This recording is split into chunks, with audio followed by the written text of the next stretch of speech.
This is the Construction Leading Edge podcast from ConstructionLeadingEdge.com and ConstructionBusinessAccelerator.com. My name is Todd DeWalt. It's my job to help you, the construction business owner, eliminate chaos and maximize revenue. Today we're going to be talking about how to win over difficult people and how to get people to do what you want, even if they don't like you. Even if they don't like you. We're going to get into that in just a minute. Before we do that, a couple of things I want to share with you, a couple of resources. First is a question. Have you ever been in a situation where you're furiously looking through text messages, emails, correspondence to try to prove that you were right? Maybe you got into a he said, she said type of a situation, and a customer has backed you into a corner, and you're kind of stuck looking for some piece of correspondence, some documentation, some proof of what he said or she said. Have you ever been there? If you have, you know that he or she who has the best documentation typically wins those situations. So here's something that will help you if you've ever furiously scrambled to find a piece of documentation. It's called FieldChat, and it is a text messaging platform for construction sites. Period. It's going to help you communicate with your team, organize your communication, and it alleviates what I call the Bermuda Triangle of information between the field, the office, and your client. What FieldChat does is automatically organize all of your instant communications by project, giving you an organized, and here's the big one, searchable history of all your messages. It integrates with text messaging, so it's easy to use. It's easy to include anybody in communication, even the people on your team or the subcontractors you're dealing with who don't want to use some newfangled technology or an app. Maybe they're even using flip phones. So it works with text messaging. So here's what this means for you. More time, less rework, less arguing about he said, she said situations, reducing mistakes, reducing chaos, and making your project communication more effective. Good news, FieldChat is offering you, the Construction Leading Edge listener, 15% off. Just go to fieldchat.com/edge. Check it out. It also integrates with a lot of the project management software platforms out there as well. So go to fieldchat.com/edge and check out FieldChat and put yourself in a better situation for the next time you get into a he said, she said situation. The other thing I want to let you know about is I'm going to be rolling out my free training series, How to Systematize Your Construction Business. It's going to be coming out pretty soon. You can sign up for that at ConstructionBusinessAccelerator.com. And if it's not open yet, you can get on the wait list. And if it is open, then you can jump in there. But go to ConstructionBusinessAccelerator.com to sign up for that next round of how to systematize your construction business. Lots of good stuff there. And one more thing. Do you suck at bookkeeping? Are you doing your own bookkeeping and you just hate it? Or are you thinking, man, there's so many other things I could be doing right now with my time, maybe selling more, hiring, training, being out in the field, maybe sitting in a deer stand, sitting in a boat, watching football, doing something else. Maybe if you're stuck doing your bookkeeping on the weekends or having to stay up late entering invoices. Well, if that's you, then I've got a new solution for you. Actually, it's not a new solution for you. Maybe it's new to you, but I've been working with these folks for quite a while now. And the good news is the Apparatus Contractor Services team specializes in taking care of bookkeeping, financial reporting, and taking care of your payroll for the construction business owner, specifically the small construction business owner. So if you want to check that out, learn more about them, set up a quick free call with the Apparatus team, just go to ConstructionLeadingEdge.com/headache. Fill out the form. They'll be in touch with you. I highly recommend this. This is one of the first things I recommend people outsource. They actually handle the bookkeeping for several of my clients. I've talked to a lot of their clients. I've vetted them out, and they are the real deal, and they can help you get time back, get more time so you can do the stuff you want to do, stuff that will make you more money. And if you've listened to my podcast, you know that I believe your time as a construction business owner is worth about $1,000 an hour, if not more. And you can go listen to episode 79, I believe, where I will share with you 10 things you can be doing that are worth at least $1,000 an hour. So go to constructionleadingedge.com/headache and find out what the Apparatus Contractor Services team can do for you. So now let's talk about how to get people to do what you want, even if they don't like you. I was in this situation several years ago. There was a guy that I was dealing with. He was a client rep, and he was affectionately known. His first name was David. We'll call him David because that was his name. And he was affectionately known as David Expletive last name. I'm not going to share his last name, but he was known as David Expletive last name. This guy was pretty high on the difficult scale. He was a pain in the ass, and I just kept running into this guy on projects. And here's where I realized what I was up against. This was a large commercial project.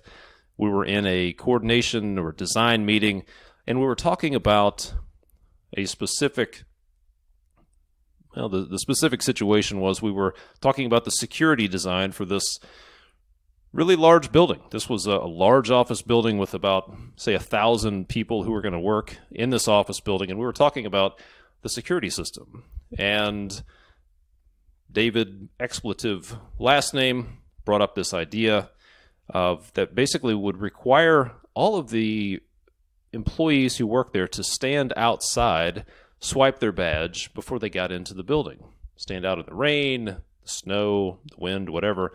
So I had already been through several rounds with this guy, and he shot down every idea that I had. And it was pretty obvious, at least I felt like it, and I think it was pretty obvious to other people. If I brought it up, it was going to be a bad idea. So I recognized this. I didn't like it. So I was trying a different angle.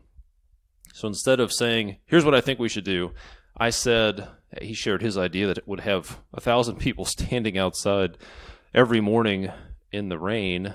I said, let me just throw this out there. What if we handled it this way? What if we put some turnstiles in the lobby, and that's so people could walk into the lobby and then they could swipe their badge and not have to stand outside.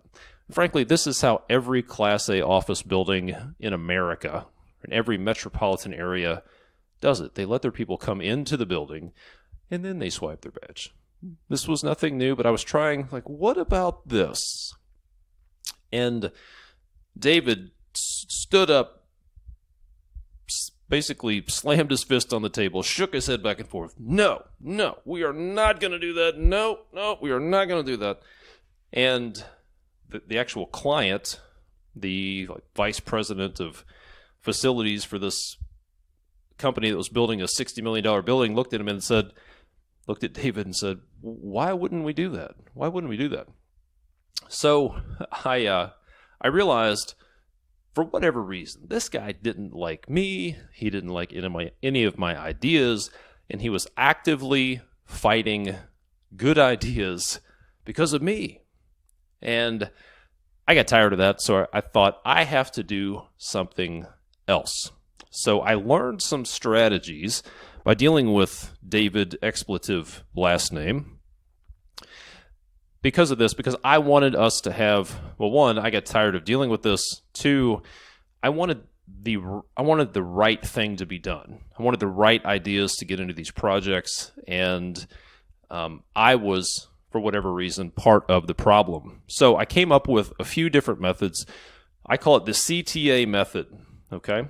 And I'll walk through these with you. So if you have ever had a difficult client or a difficult boss, employee, subcontractor, architect, or engineer. I know architects and engineers are never difficult to work with, so that probably never happens for you.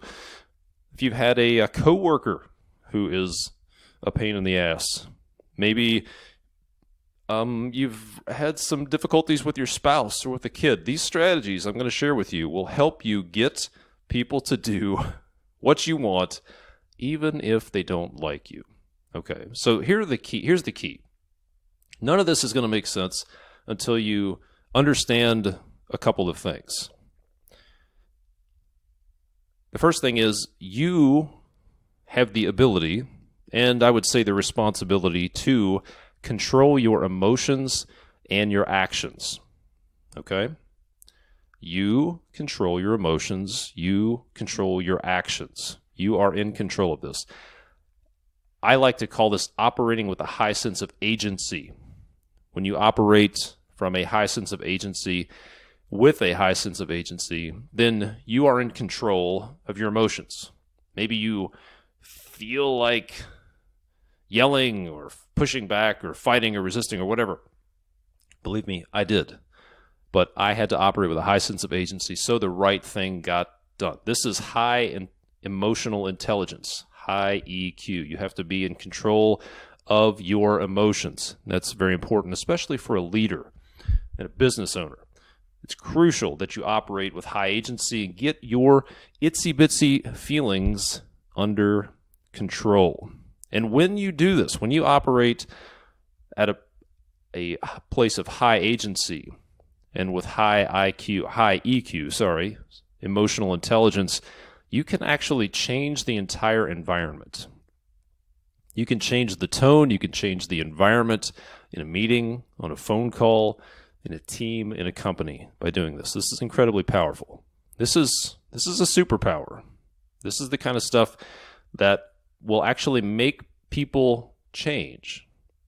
And you can make them change by the way you treat them and by the way you look at them. So sometimes as you do this, you'll find that people change, but then sometimes you'll find that your perception of them changes as you do this as well. So let's walk through this method. I'll share some examples, and this is some really actionable stuff that's going to help you out. So the CTA method, the C is to compliment someone. You want to compliment people every opportunity that you get.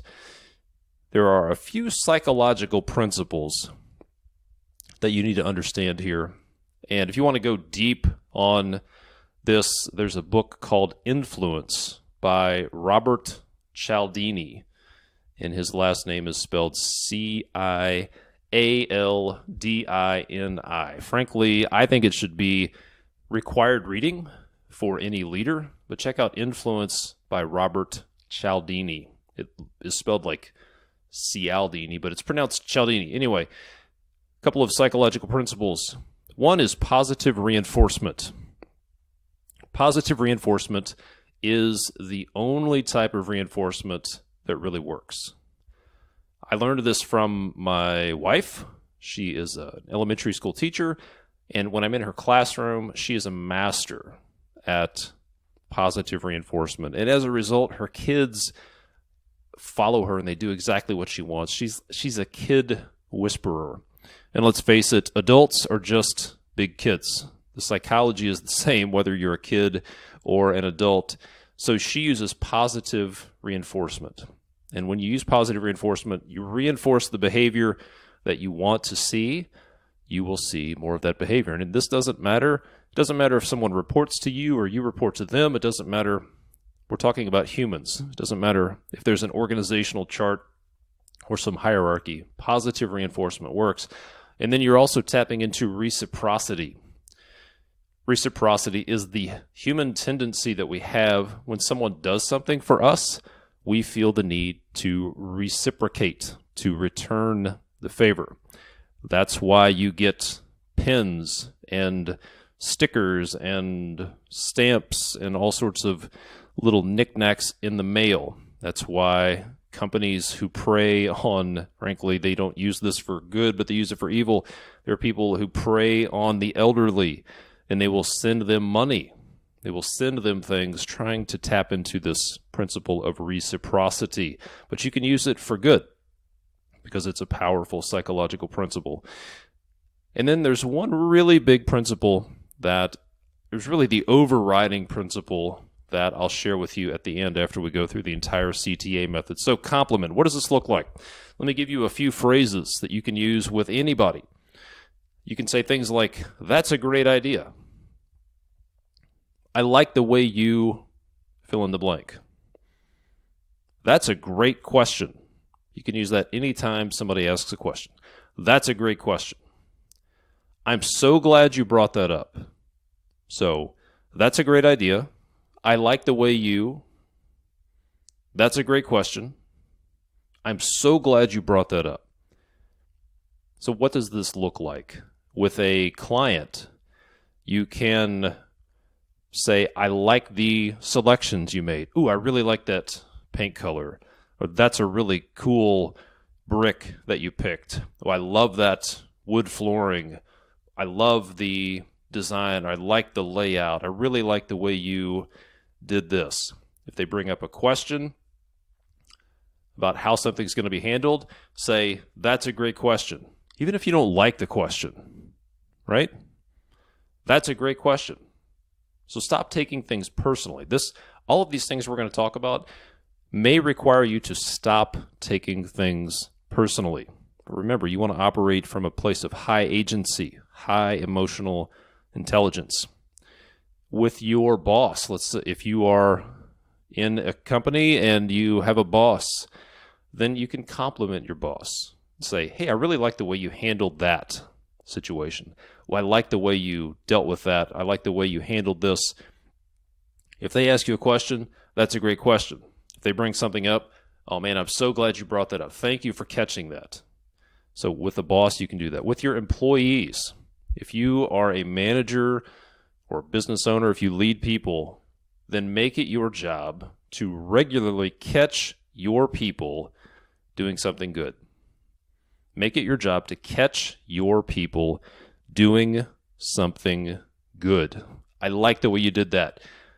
Catch your subcontractors. If you're walking around a job site with your electrician and they did a good job tying in an electrical panel, say, "Wow, that looks really good. I like the way you did that." If you see guys cleaning up a job site, taking trash out into the dumpster, it's like, say, "Hey, I really like the way you guys are taking care of that. Thank you so much for doing that. I love a clean job site." If you go into a meeting, things are organized. If you have an assistant who sets things up for you, or an admin, say, "Hey, thank you for setting this up. I really like the way you've got everything organized." Think about the behavior that will lead to the result you want, and then reinforce positively that behavior. Don't wait until the result, but positively reinforce the behavior that will lead to the result you want. So if somebody is working safely, if you catch somebody tied off, if you catch somebody wearing their safety glasses, if you catch somebody who prevented or dealt with a safety issue, they put up a guardrail, "Hey, I like the way you took care of that. I like the way you guys are handling your cords. I like the way you're doing this." Just find things people are doing. Catch people doing the right thing and positively reinforce that. So compliment people. Use positive reinforcement. Tap into reciprocity. Next is T. Thank them. Just thank them. This is incredibly simple, but incredibly powerful. Just say thank you. Every chance you get, say thank you. The psychological principle here is gratitude. So this one's a little bit counterintuitive, but here's a story.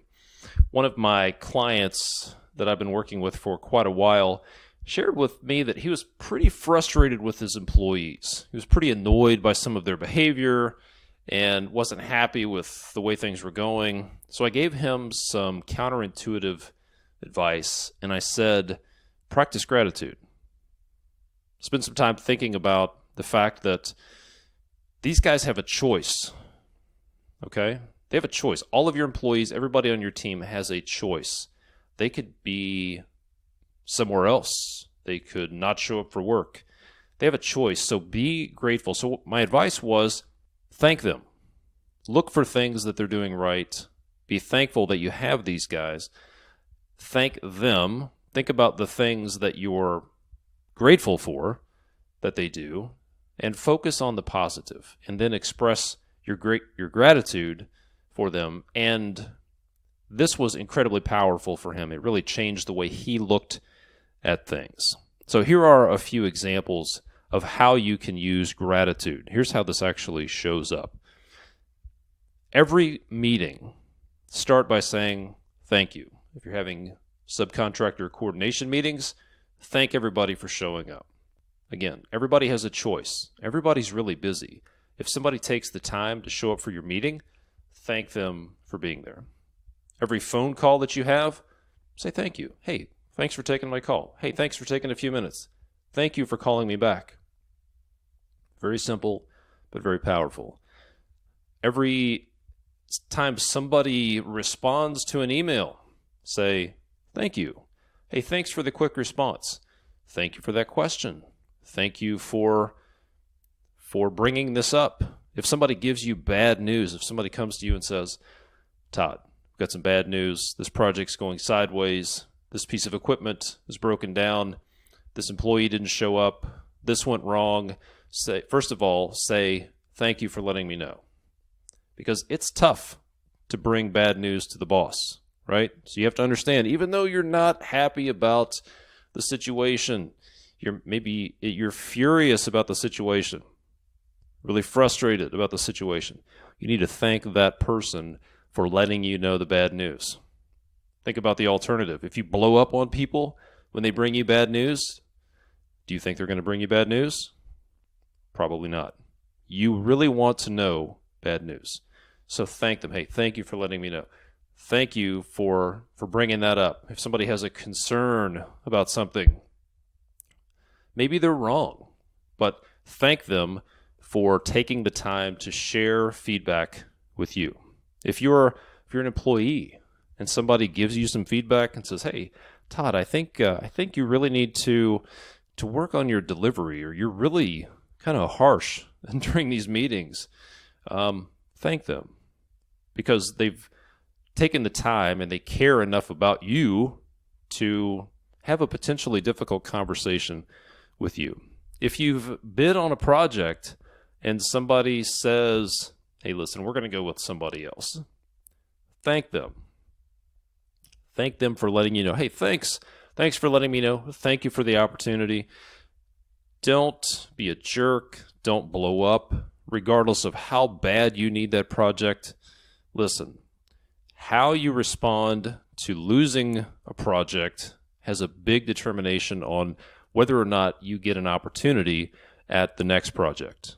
Okay, let me say that again. How you respond when you lose a project weighs heavily on whether or not you get an opportunity at the second project. Okay? Thank people for the opportunity. Thank them for letting you know, because here's the deal.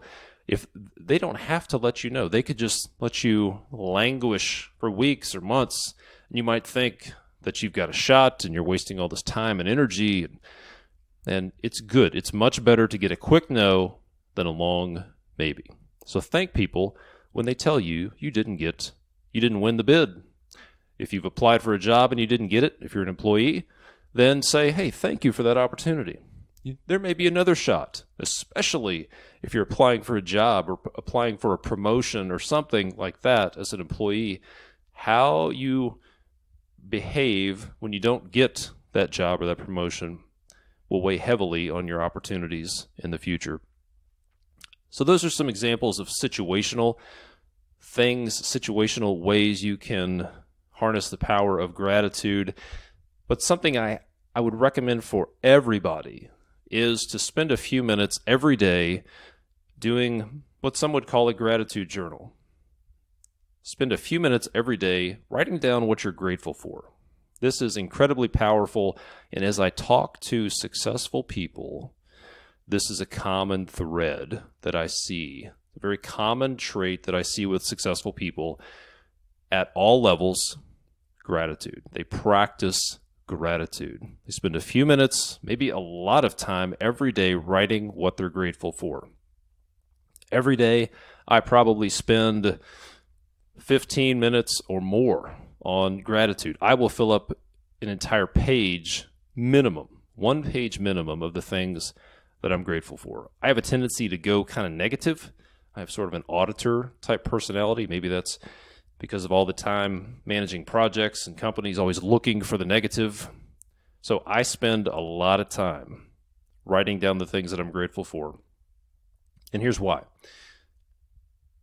I believe that whatever you think about and what you focus on, you're going to get more of. Now, I'm not 100% sure this works. I'm pretty sure, but I'm sure enough that I do that. Because if it is true that you get more of what you think about, then I want to make sure that I think about the positive stuff. I don't want to think about the negative stuff.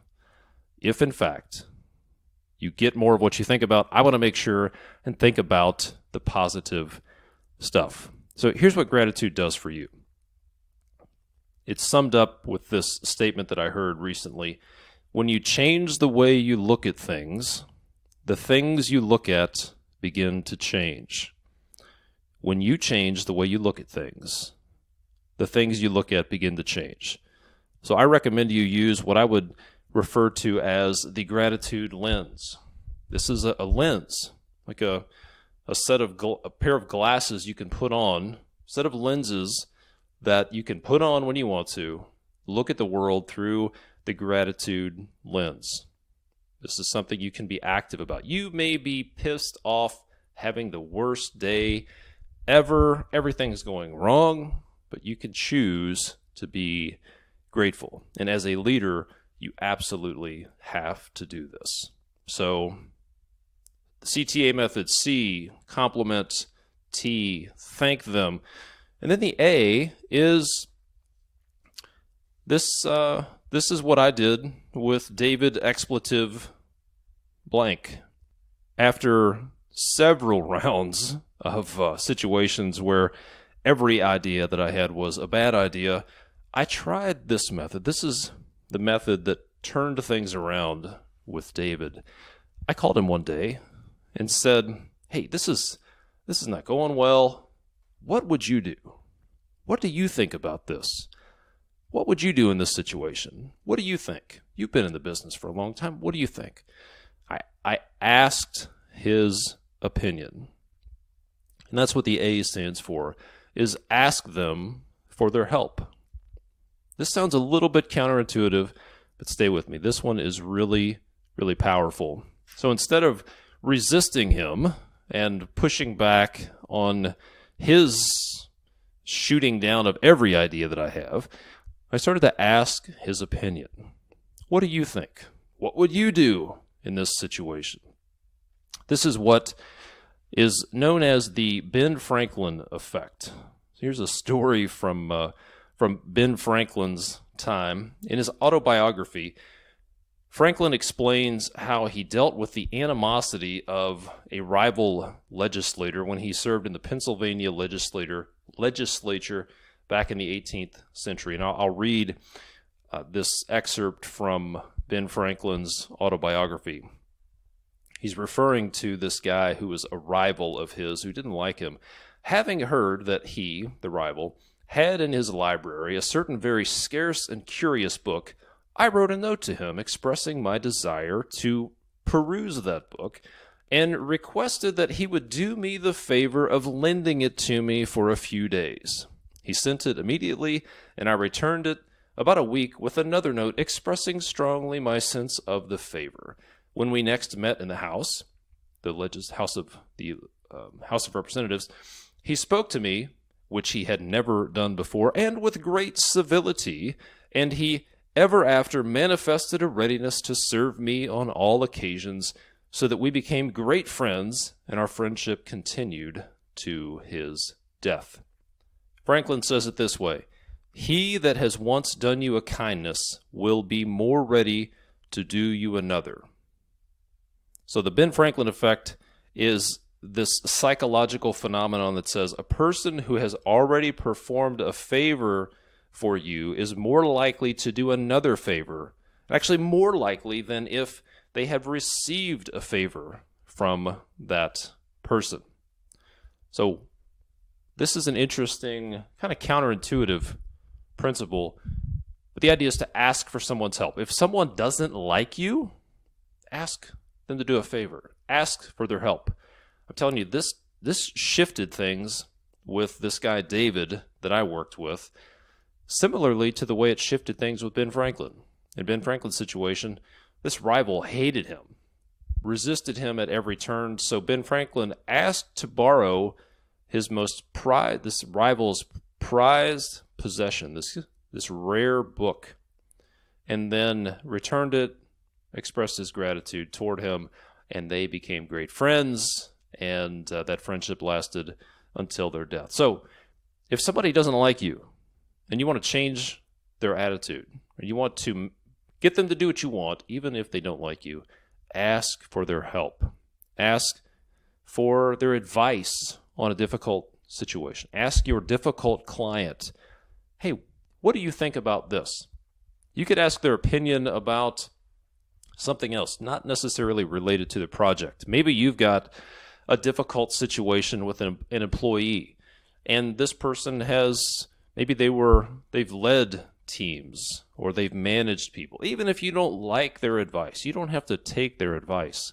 The idea is to ask for their help. Ask for their advice. If you have a difficult employee, then ask their opinion on a situation. If there's some initiative or some problem you need to solve, task them. Let's say Terry is a difficult guy that is resisting you, not showing up for work. You're not happy with Terry's performance. Then say, hey, Terry, here's the situation we're dealing with. I want you to come up with a couple of ideas on how you would handle it. What would you do in that situation? Ask their opinion. Maybe just ask for a recommendation on a book. Ask for their favorite lunch spot. If you've got a difficult coworker or somebody you deal with on a regular basis, just ask them for something. Ask for a piece of advice. Ask their opinion. Hey, what do you think about this? What would you do in this situation? How would you handle this? Or if you want to go all in, you could go Ben Franklin and you could ask them for a favor. You could ask to borrow a book if they happen to mention it. You could ask them for a ride to the airport.